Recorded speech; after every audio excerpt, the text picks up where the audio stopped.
Hi guys, share ko lang yung aming activity today, September 16. Ayan, tripping and reservation namin dito sa Masaito Homes. Kwento ko po sa inyo kung anong nangyari.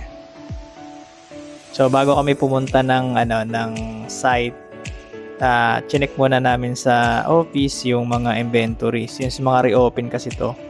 Kaya marami yung siguradong pupunta rito sa office. So, mga 11 AM ng umaga kanina.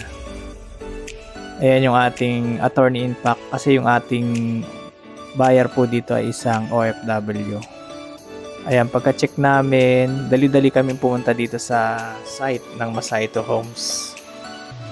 Kasi yung mga reopen po dito, mga row house, lofted row house. Mura lang siya.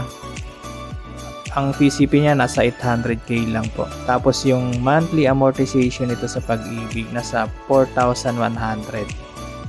Tapos napakababa pa ng ng required income, 11,000 lang.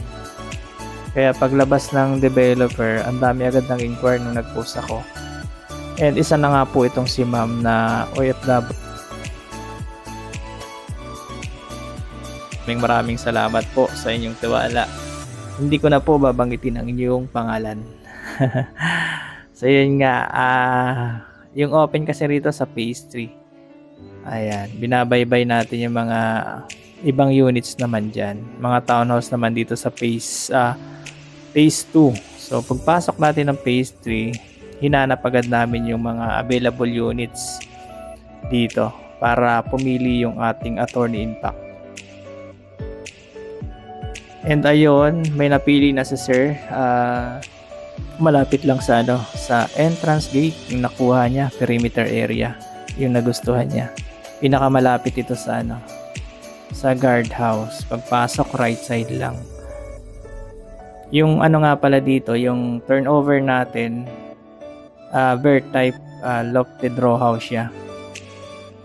So, check natin yung actual turnover. Actually, itong ipapakita ko sa inyo, ito yung actual turnover.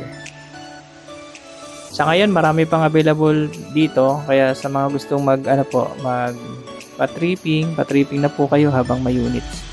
Ito yung actual na turnover po natin. Bear type siya, lofted. Makikita nyo ang taas ng ceiling dito.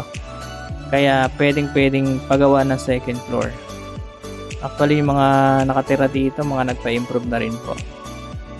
Yan po yung 4,100 lang ang monthly. Kaya dinudumog nung time na yan. Marami po talagang pumunta at nagpa-reserve. So mga locally employed po yung iba. So yun, after naming ma-check ito, yung actual at saka yung gusto ni buyer, balik po kami ng office dito sa Masaito Homes.